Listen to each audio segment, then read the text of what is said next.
پاکستان کا شہری مان کر آگے بڑھنے کی تگ و دو۔ ہم یہ سمجھتے ہیں کہ جب تک ہم پاکستان کے عوام کے ہر طبقے کو ساتھ لے کر نہیں چلیں گے، وہ بلوچ ہوں، وہ پختون ہوں، وہ گمشدہ لوگ ہوں، خواہ کسی بھی خطے کے ہوں، اور سب سے بڑھ کر ہماری خواتین ہوں، تو ہم کسی قسم کی فلاح نہیں پا سکتے۔ لہٰذا اگر کسی کی دل آزاری ہوئی ہے، اور مجھے نظر آتا ہے دل آزاری کی وجہ، تو ہم اس کے لیے معذرت کرتے ہیں۔ دیکھیں، ہماری کوئی معذرت نہیں ہے اس حوالے سے جہاں تک علی امین صاحب نے فوج کے کردار کا ذکر کیا ہے۔ وہ بالکل ہم سمجھتے ہیں پاکستان کے عوام کے دل کی اب آواز ہے۔ وہ پاکستان کی سب سے بڑی حقیقت ہے کہ پاکستان کے سیاسی عمل، جمہوری عمل، آئینی عمل پر کچھ لوگ حاوی ہیں، اور حاوی ہونے کی وہ مسلسل کوشش کر رہے ہیں۔ ان کے بارے میں بات کرنا اس حوالے سے بالکل کوئی معذرت نہیں ہے۔ اس بات کی ہم توثیق کرتے ہیں اور کہتے ہیں کہ پاکستان کو آزادی دو، پاکستان کے آئینی اور جمہوری عمل کو آزادی دو۔ لیکن ساتھ ہی میں یہ کہوں، 2 دن پہلے میں اڈیالہ جیل میں عمران خان صاحب کے ساتھ تھا، وہاں بھی کچھ صحافی حضرات نے یہ سوال اٹھایا۔ انہوں نے کہا کہ ہمارے حوالے سے کچھ گفتگو آپ نے کی ہے یا آپ سے منسلک لوگوں نے کی ہے جس میں ہمیں تضحیک کا پہلو نظر آتا ہے۔ خان صاحب نے کہا، میں ہر ایسی گفتگو سے ہٹ کر آپ کو اپنی سطح پہ یہ کہتا ہوں کہ آپ کا کچھ بھی نظریہ ہو، آپ کی کچھ بھی وابستگی ہو، صحافت پاکستان میں آج جہاد کر رہی ہے، تو ہم آپ کو ایک جہاد میں مشغول ایک ادارہ سمجھتے ہیں۔ آپ ایک ادارہ ہیں۔ صحافت کو ریاست کا 5واں ستون کہا جاتا ہے۔ بطور ستون آپ ایک ادارہ ہیں، اور آپ بطور ادارہ جہاد کر رہے ہیں۔ ہم آپ کو خراج تحسین پیش کرتے ہیں۔ لہٰذا جو کوئی گفتگو ایک سیاسی سطح پہ ہوتی ہے، اس کا بھی ایک مخصوص میں سمجھتا ہوں مطمع نظر ہے۔ آج میری وزیر اعلیٰ صاحب سے گفتگو ہوئی۔ دیکھیں، یہ تو آپ بھی مانتے ہیں کہ صحافت کے وہ طبقے جو گمشدہ لوگوں کو، اغوا شدہ لوگوں کو اپنے ڈرائنگ روم میں بٹھا کر ان کا انٹرویو کرتے ہیں، ان پہ تنقید لازم ہے۔ ان کے حوالے سے یہ کہنا کہ وہ اپنے صحافتی کردار کو زد پہنچاتے ہیں، نقصان پہنچاتے ہیں، یہ کہنے میں کسی کو کوئی تعامل نہیں ہونا چاہیے، اور میں سمجھتا ہوں آپ سب ہمارا ساتھ دیں گے۔ تو علی امین صاحب کا، وزیر اعلیٰ صاحب کا مقصد، مطمع نظر بالکل یہی تھا۔ انہوں نے بڑی وضاحت سے بات کی ہے، وہ خود بھی اس بات کا اعادہ کریں گے۔ تو یہ کہہ دینا کہ پورے صحافتی طبقے کو یا صحافت پہ کوئی الزام لگا ہے، یہ درست نہیں ہے۔ صحافت میں ہیں کالی بھیڑیں، ہم اس سے بھی صرف نظر نہیں کر سکتے۔ کون سا صحافی، قابل عزت صحافی جس کو اپنے ضمیر کا مان ہو، کون اپنے ڈرائنگ روم میں ایک ایسے شخص کو بلائے گا جو 2 مہینوں سے گمشدہ ہو، اور اس ہکا بکا معتوب شخص کے سامنے مائک رکھ کر اس کا انٹرویو کرے گا؟ ہم ایسی صحافت کو برا سمجھتے ہیں، اور یہ ہم کہیں گے، ببانگ دہل کہیں گے، اور ہم امید کرتے ہیں کہ اس تنقید میں آپ ہمارا ساتھ دیں گے۔ ہم صحافت کی بھی تطہیر چاہتے ہیں۔ جہاں تک خواتین کا تعلق ہے، کوئی بات ہمارے لیے اس سے زیادہ معتبر نہیں ہے کہ خواتین کا احترام ہو۔ خواتین پاکستان کی آبادی کا برابر حصہ ہیں۔ پاکستان میں جو ہم فلاح کا عمل چاہتے ہیں وہ خواتین کے بغیر ممکن ہی نہیں ہے۔ لہٰذا یہ کہنا کہ پی ٹی آئی یا پی ٹی آئی کی لیڈرشپ میں کوئی شخص بھی خواتین کے حوالے سے کوئی ایسا رویہ رکھتا ہے جو حقارت پر مبنی ہو، درست نہیں ہے۔ دیکھیں، جو بات ہوئی وہ بھی میں سمجھتا ہوں شاید اپنے سیاق و سباق سے ہٹ گئی۔ ایک سیاسی جلسے کا اپنا ماحول ہوتا ہے۔ وزیر اعلیٰ صاحب نے یہ کہا کہ میں نے عمومی بات کی تھی، اس میں میرا کوئی جنس کے حوالے سے مطمع نظر نہیں تھا۔ وزیر اعلیٰ کوئی بھی ہو سکتا ہے۔ انہوں نے وزیر اعلیٰ کے حوالے سے بات کی تھی کہ اگر ہمیں اجازت نہ دی گئی، اختیارات کا غلط استعمال کیا گیا، تو ہم پھر بینڈ باجے کے ساتھ آئیں گے۔ اس میں یہ بالکل کوئی مقصد نہیں تھا کہ خواتین کے حوالے سے کوئی حقارت آمیز رویہ اختیار کیا جائے یا خواتین کی تحقیر کی جائے۔ تو یہ بات بالکل واضح رہے۔ اس پوری تقریر کا جو مطمع نظر تھا وہ یہ تھا، اور جس کا اعادہ آج بھی ہم کریں گے، کہ پاکستان کو خدا را اب آزاد کر دو۔ ہم نے پاکستان کے 77 سال میں سمجھتا ہوں ضائع کیے ہیں اس تگ و دو میں، جمہوریت کو سلب کرنے میں، پاکستان کی عوام کی آواز کو دبانے میں۔ وہ آواز پختون کی آواز ہو، وہ آواز بلوچ کی آواز ہو، وہ آواز سندھی کی آواز ہو، وہ آواز پنجابی کی آواز ہو، ہم نے ہر آواز کو دبانے کی کوشش کی ہے۔ اور ہم سے میری مراد وہ طبقہ ہے، وہ لوگ ہیں جو اپنے آپ کو سمجھتے ہیں کہ تقدیر ان کے سامنے سر نگوں ہے، کہ پاکستان کی تقدیر کے وہ مالک ہیں۔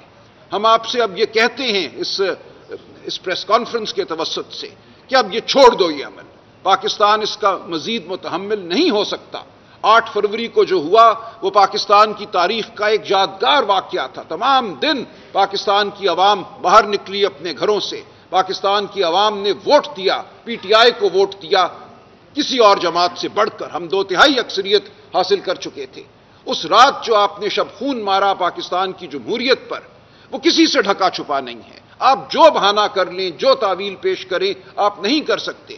اس جھوٹ کو چھپانے کے لیے اب آپ ایک کے بعد دوسرا حملہ کر رہے ہیں پاکستان کے آئینی نظام پر۔ پہلے آپ نے عدلیہ کو مغلوب کرنے کی کوشش کی، عدلیہ میں بھی 6 جج اٹھ کھڑے ہوئے۔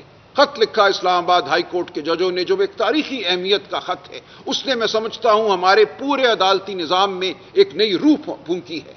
آج اگر کوئی حاضر سروس جنرل کو نادرا کے عہدے سے معزول کرتا ہے جج، تو اس کے پیچھے وہ عزم ہے کہ اب ہم نے آزادی حاصل کرنی ہے، ہم نے آئین اور قانون کے مطابق اس ملک کو چلانا ہے۔ لیکن آپ آج بھی یہ نہیں مان رہے، آج بھی آپ ججوں کی ڈگریاں ختم کرانے کے درپے ہیں۔ آپ سمجھتے ہیں آج بھی آپ دھونس سے ڈرا کر کوئی آئینی ترمیم کریں گے اور منظور نظر ججوں کو آپ توسیع دیں گے۔ یہ نہیں چلے گا نظام اس طرح سے۔ جو کچھ ہوا ہے 8 فروری کے بعد عدلیہ کے حوالے سے، جس طرح عدلیہ کو مغلوب کرنے کی کوشش کی گئی، یہ کہا گیا کہ ہم حاضر سروس ججوں کی بجائے ریٹائرڈ ججوں کے ذریعے الیکشن کے جو معاملات ہیں، جو الیکشن اپیلیں ہیں، ان کا فیصلہ کرائیں گے، اور حاضر سروس جج جو ہیں ان کو بالکل سائٹ پہ کر دیں گے۔ ریٹائرڈ جج ایسے آئیں گے جن کو آپ کانٹریکٹ دیں گے، معاہدے دیں گے، تاکہ وہ سر نیچا کر کے تنخواہ لیں، اور تنخواہ لیتے لیتے 5 سال گزار دیں جو اسمبلی کی مدت ہے۔ یہ ہم نہیں ہونے دیں گے۔ اس کے خلاف ہم عدالت میں تو ہیں ہی، لیکن ہم سڑکوں پہ بھی آئیں گے، ہم میدانوں میں آئیں گے، ہم ہر گلی میں جائیں گے، ہر ہم کریے میں جائیں گے۔ یہ جھوٹ جو ہے ہم اس کو سامنے لا کر رہیں گے۔ یہ جھوٹ پاکستان کی عوام سے ہوا ہے۔ جو امانت ہمیں پاکستان کی عوام نے سونپی تھی، اس امانت میں خیانت آپ نے کی ہے، ہم نے نہیں کی۔ ہم اس امانت کے وفادار ہیں۔ اب آپ یہ چاہتے ہیں کہ پارلیمان کو نگوں کریں، سرنگوں کریں۔ جو کل واقعہ ہوا وہ انتہائی شرمناک واقعہ ہے، اور شرمناک اس کے لیے مناسب لفظ بھی نہیں ہے۔ بظاہر یہ نظر آتا ہے کہ اسپیکر کی مرضی سے یا اسپیکر کے ادھر دیکھنے کے سبب پارلیمان پہ حملہ ہوا، پارلیمان کے تقدس کو پامال کیا گیا۔ ہم بالکل یہ کہتے ہیں کہ آرمی کی جو تنصیبات ہیں وہ باعث عزت ہیں، ان پر حملہ نہیں ہونا چاہیے، لیکن کیا پارلیمان باعث عزت نہیں ہے؟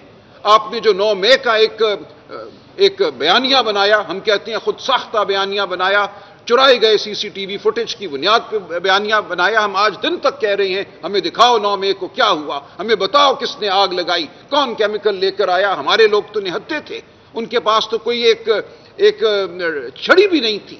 ہم نے بہت جلسے کیے ہیں، بہت ریلیاں نکالی ہیں، عمران خان پر قاتلانہ حملہ ہوا، ایک گملہ نہیں ٹوٹا۔ اس دن کیا واقعہ ہوا وہ CCTV فوٹیج ہمیں کہا جاتا ہے ناپید ہے، صرف چھوٹے چھوٹے ٹوٹکے ہیں جو ہم آپ کو دکھائیں گے، پوری بات جو ہے وہ ہم سامنے نہیں لائیں گے۔ اور آدھا سچ جھوٹ ہوتا ہے، آدھا سچ ہمیشہ پورا جھوٹ ہوتا ہے۔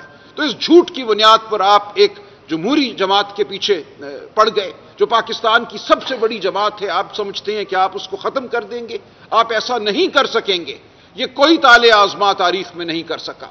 بہت سو نے کوشش کی کہ ججوں کو مروب کریں، بہت سو نے پھانسیاں دیں، بہت سو نے سیاستدانوں کو ہٹانے کی کوشش کی، ان کی زندگی تک لی، لیکن وہ جماعتیں قائم رہیں، کیونکہ جب جماعت عوام کے دل میں جگہ کر لیتی ہے تو کوئی طالع آزما، کوئی طاقتور اس جگہ کو ختم نہیں کر سکتا۔ آج PTI پاکستان کے عوام کے دلوں میں بستی ہے، آپ اس کو ختم نہیں کر سکیں گے۔ آپ ہوش کے ناخن لیجئے۔ آپ نے جو پارلیمان پہ حملہ کیا، اور ایک وہ پارلیمان جو 8 فروری کے فراڈ کے بعد جو 9 فروری کی رات آپ نے کیا، اس فراڈ کی بنیاد پر قائم ہے۔ اس سے بدستور آپ قانون سازی کراتے ہیں، کبھی آپ ریٹائرڈ ججوں کو بلاتے ہیں الیکشن ٹرائیبیونل کے طور پہ، اب آپ چاہتے ہیں کہ آئینی ترمیم کریں۔ یہ آئینی ترمیم کرنے کا طریقہ نہیں ہے۔ خدا را آپ یہ سمجھ لیجئے کہ دھونس سے، مار پیٹ سے لوگوں کو اٹھا کر آپ جب آئین کی ترمیم کریں گے تو نہ آئین کی کوئی وقت رہے گی، نہ پورے نظام کی کوئی وقت رہے گی۔ ہم کیسے لوگوں کو روکیں گے؟ اس وقت ایک لاوا ہے جو باہر ابل رہا ہے۔ اتنے لوگ ہمیں سارا دن سینکڑوں ہزاروں مجھے میسج آ رہے ہیں کہ ہم سڑکوں پہ نکلنا چاہتے ہیں۔ میں ان کو یہی کہتا ہوں کہ آپ کا فرض ہے اب نکلنا سڑکوں پر۔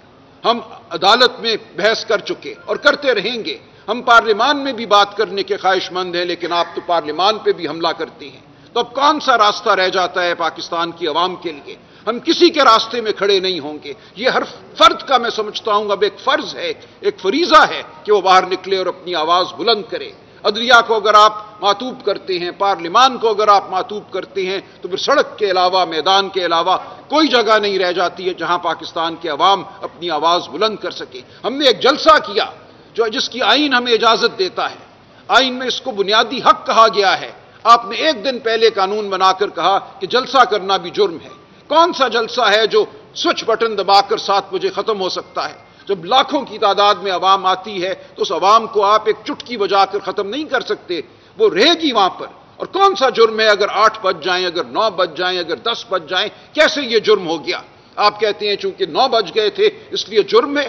آپ نے پی ٹی آئی کی تمام بڑی لیڈرشپ کو، صف اول کی لیڈرشپ کو معطوب کیا، ان کو گرفتار کیا، کیونکہ آپ کا مقصد کچھ اور ہے. آپ یہ چاہتے ہیں کہ دھونس سے پارلیمان سے آپ آئینی ترمیم کرائیں. آپ چاہتے ہیں لوگوں کو اٹھائیں اور اٹھا کر ان سے ووٹ دلوائیں جو ان کے ضمیر کے خلاف ہو، جو پاکستان کے عوام کے ضمیر کے خلاف ہو. تو یہ کہنا کہ ایک جلسہ کرنا، اکٹھے ہونا، آواز بلند کرنا جرم ہے، تو مجھے نہیں سمجھ آتی کہ اس کے بعد کون سا عمل ہے جو پاکستان کی عوام اپنا سکتی ہے جس کے ذریعے وہ اپنے جمہوری حقوق کا اعادہ کرے. اور دیکھیے، جمہوریت صرف اس لیے نہیں ہم مانتے کہ یہ کوئی بہت اچھی چیز ہے، بالکل یہ اچھی چیز ہے، لیکن جمہوریت کا براہ راست تعلق ہے پاکستان کے عوام کی تقدیر کے ساتھ. 77 سال گزرنے کے بعد کیوں پاکستان اس خطے میں سب سے پیچھے ہے؟ تعلیم کے حوالے سے، صحت کے حوالے سے ہم بنگلہ دیش سے پیچھے ہیں، ہم نیپال سے پیچھے ہیں. کیوں آج لوگوں کے گھروں میں، کھیتوں میں بھوک اگتی ہے؟ اس کی وجہ یہ ہے کہ آپ نے اس نظام پر قبضہ کیا ہے. اس نظام کو آپ نے جمہور سے دور کیا ہے. اس نظام کو آپ نے صرف ان کے لیے رکھا ہے، ان کے لیے منفعت بخش رکھا ہے جو آپ کی اشرافیہ ہے، جو طاقتور ہیں، جو بالا دست طبقے ہیں. وہ امیر سے امیر تر ہوتے چلے جاتے ہیں اور پاکستان کی عوام دور کھڑی دیکھتی رہتی ہے. اس کی آواز سلب ہے. اس کے ذہن پہ آپ نے ڈاکہ ڈالا، اس کو تعلیم نہ دے کر اس کے بچوں کے مستقبل پر آپ نے ڈاکہ ڈالا. جمہوریت اس لیے ضروری ہے، آئینی نظام اس لیے ضروری ہے کہ جمہوریت اور آئین کے ذریعے ہی ہم پاکستان کے عوام کو ان کا مستقبل واپس لوٹا سکیں گے. ان کو ہم بھوک سے نجات دلائیں گے، ان کو ہم فلاح کی راہ پہ چلائیں گے. یہ کہنا کہ کرپشن کوئی ایشو ہی نہیں ہے، کوئی مسئلہ ہی نہیں ہے. آج میں یہ سنتا ہوں لوگوں سے جو آج اقتدار کے پیچھے کھڑے ہیں، وہ کہتے ہیں کوئی بات نہیں، انہوں نے کرپشن کی تھی، ہمارے ساتھ اب یہ بڑے اچھے ہو گئے ہیں. تمہارے ساتھ اچھے ہو گئے ہیں، لیکن عوام کے ساتھ نہ وہ کل اچھے تھے نہ آج اچھے ہیں. یہ کہنا کہ جو ہمارے سامنے سر جھکائے گا وہ ہمیں قابل قبول ہے، یہ پاکستان کے عوام پر حملہ ہے، پاکستان کے عوام کے مستقبل پر حملہ ہے. تاریخ گواہ ہے، دور حاضر گواہ ہے اس بات کا. بنگلہ دیش دیکھ لیں آپ، کیا ہوا وہاں پر. بظاہر بہت ترقی ہو رہی تھی، ہم پڑھتے تھے اتنے فیصد گروتھ ہو گئی، شرح نمو جو ہے بہت بڑھ گیا، لیکن پتہ یہ چلا کہ یہ سب کچھ مصنوعی تھا، یہ سب کچھ ایک مخصوص طبقے کے لیے تھا. کروڑوں عوام جو باہر تھے وہ باہر ہی رہے، ان کی زندگیوں پر اثر نہیں پڑا. یہاں اس سے کہیں بدتر حالات ہیں. آپ کی تو مصنوعی جو گروتھ ہے جس کو آپ شرح نمو کہتے ہیں وہ بھی کچھ نہیں ہے. 0.2%، 1%، یہ آپ کی شرح نمو ہے. آبادی آپ کی 3% سے زیادہ پہ بڑھ رہی ہے. تو آپ ایک ابلتے ہوئے لاوے کو نہیں روک سکیں گے. ہم ایک ایسے مقام کی جانب بڑھ رہے ہیں جو خدا نہ خواستہ ہمارے کسی بھی خطے کے ملک سے زیادہ ایک بدتر ایک دھماکہ یہاں ہونے والا ہے، ایک سماجی دھماکہ ہونے والا ہے. ہم اس ملک کے وفادار ہیں، ہم اس ملک کے ہر ادارے کے ساتھ کام کرنا چاہتے ہیں بشرطے یہ کہ وہ ادارہ اپنی آئینی حدود میں رہے. ہم پاکستان کے محافظ ہیں، ہم پاکستان کے ہر خطے کے محافظ ہیں. آج صبح مجھے وزیر اعلیٰ صاحب نے بتایا ان کی کیا مصروفیات ہیں اس پورے صوبے میں امن و امان قائم رکھنے کے حوالے سے، وہ لکی مروت ہو، وہ بنو ہو یا کوئی اور علاقہ ہو. آپ پی ٹی آئی کو جو عوام کی جمہوری جماعت ہے، جو عوام کی آواز ہے، اس کو اگر منظر سے ہٹائیں گے تو پھر آپ کو ان کا سامنا کرنا پڑے گا جو بم چلاتے ہیں، جو پاکستان سے ٹوٹ جانا چاہتے ہیں. ہم نے پاکستان کو تھاما ہوا ہے. پی ٹی آئی وہ جماعت ہے جو وفاقی جماعت ہے، آج واحد وفاقی جماعت ہے. آپ ہمیں سندھ میں کام کرنے دیں، آپ ہمیں بلوچستان میں کام کرنے دیں. سندھ کا ہر ہی ہمارا منتظر ہے، ہم جائیں گے وہاں، ہم دیکھتے ہیں کون ہمارا راستہ روکے گا. بلوچستان کی عوام ہماری منتظر ہے، ہم وہاں بھی جائیں گے. ہمارا دل ان کے ساتھ دھڑکتا ہے. ہم نہیں چاہتے کہ آئندہ کبھی کوئی شخص گم ہو اپنے پیاروں سے. ہم دیکھ رہے ہیں بلوچستان میں جو اس وقت ایک تحریک چل رہی ہے، یہ تاریخی اہمیت کی تحریک ہے، آپ اس سے صرف نظر نہیں کر سکتے مارنگ بلوچ کو برا کہہ کر۔ اس کے والد ہوئے گم، اس کے والد ہوئے شہید۔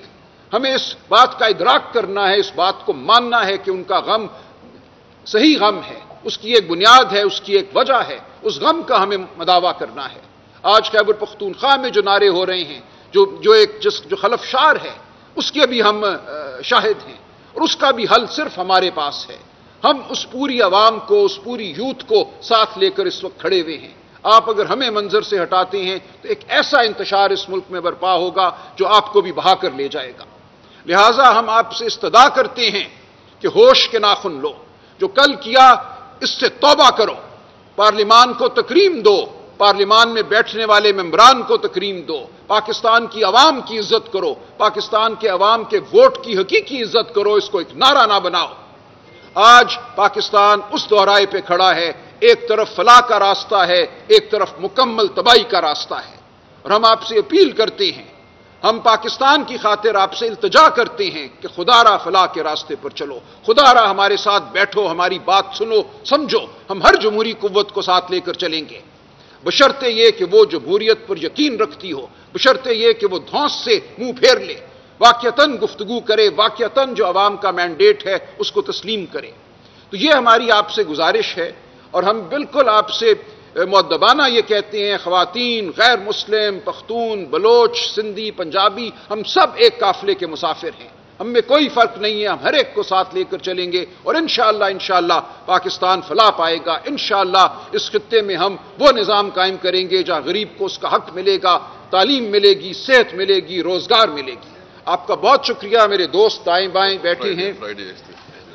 دیکھیں، ہم جمعے کے دن، یہ تو میں نے عرض کیا کہ یہ پاکستان کے عوام کا حق ہے کہ وہ اپنی آواز بلند کریں، آج بلند کریں، کل بلند کریں، میں ان کو بالکل یہ دعوت دیتا ہوں اور ان کو کہتا ہوں کہ یہ آپ کا فریضہ ہے، لیکن ایک اجتماعی سطح پہ پی ٹی آئی جمعے کے دن ایک کال دے گی، جمعے کے دن پورے ملک میں ملک گیر احتجاج ہوگا، جس کو ہم ایک آرگنائز طریقے سے، ایک سلیقے سے ہم آگے لے کر چلیں گے، پرامن طریقے سے آگے لے کر چلیں گے، لیکن یہ ایک بھرپور احتجاج ہوگا، کوئی غلط فہمی میں نہ رہے۔